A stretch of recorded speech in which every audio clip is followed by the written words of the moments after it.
یہ جامع رحمانیہ، یہ مسجد، یہ اسلاف کی یادگار ہے۔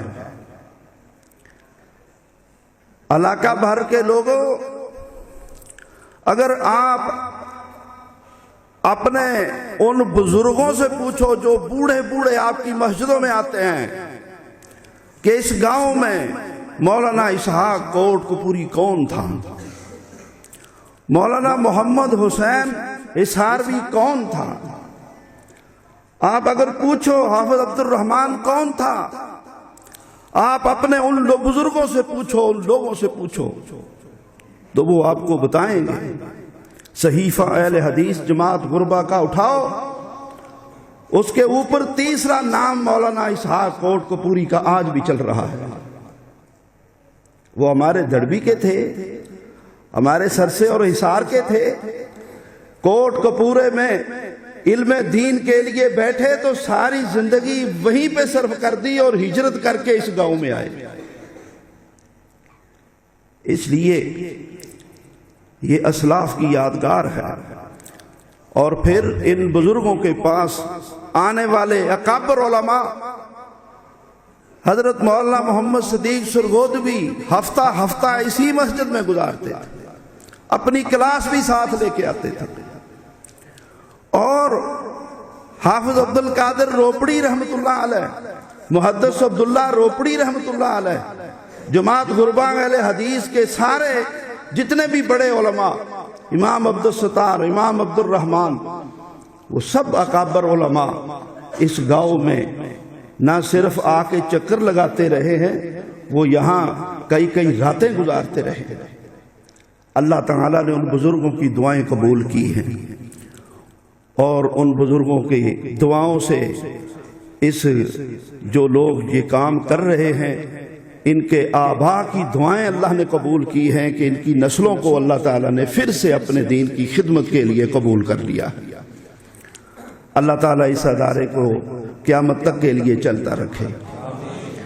تو محبت کے ساتھ پڑھانے والے پڑھائیں، پڑھنے والے پڑھیں، خرچ کرنے والے خرچ کریں، اور اس ادارے کو خوبصورت سے خوبصورت بنائیں، بہترین سے بہترین بنائیں، طلبہ اساتذہ کے لیے اچھی سے اچھی سہولتیں مہیا کریں۔ دور جدید کی ساری سہولتیں ان طلبہ کو انتظامیہ کی خدمت میں گزارش ہے کہ دور جدید کی تمام تر سہولتیں ان بچوں کو دینے کی کوشش کریں۔ علاقہ بھر کے لوگ، ضلع بھر کے لوگ، اور بالخصوص گاؤں کے، دونوں گاؤں کے لوگ اس ادارے کو اللہ کی نعمت سمجھو۔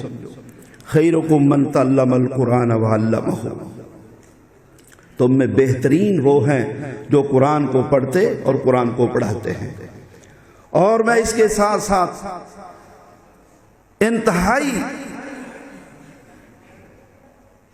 انتہائی منت سماجت کے ساتھ تمام گاؤں کے تمام بزرگوں، چھوٹوں بڑوں کی خدمت میں گزارش کرتا ہوں کہ اگر آپ چاہتے ہیں کہ یہ کام بڑھے اور یہ کام قبول بھی ہو تو اللہ کے لیے آپس میں پیار اور محبت کی راہ اختیار کریں، کیونکہ قطع تعلقی، قطع رحمی ایک ایسا گناہ ہے کہ کسی قسم کی نیکی اللہ قبول نہیں کرتا۔ اللہ کے لیے اپنے تمام چھوٹے بڑے اختلافات بھلا دو، اور اللہ کے دین کو عام کرنے کے لیے، پھیلانے کے لیے، جیسا کہ ماشاءاللہ یہ ادارہ چل نکلا ہے، اس کو مضبوط سے مضبوط کریں۔ تیسری بات، میں نے جو آیت پڑھی ہے، ان اللہ یامرکم ان تؤدوا الامانات الی اہلھا، بے شک اللہ تم کو حکم دیتا ہے کہ جس کی امانت تمہارے پاس ہے اس کی امانت اس امانت والے کو پہنچا دو۔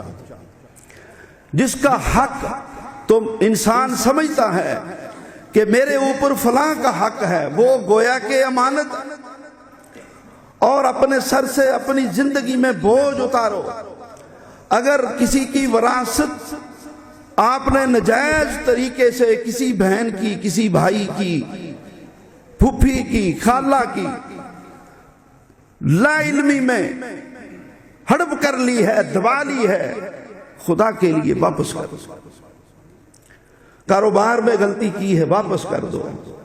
ظلم زیادتی کی ہے، واپس کر دو۔ یا دنیا کی زندگی میں ادا کرنا آسان ہے۔ رسول اللہ صلی اللہ علیہ وسلم صحابہ اکرام کا تزکیہ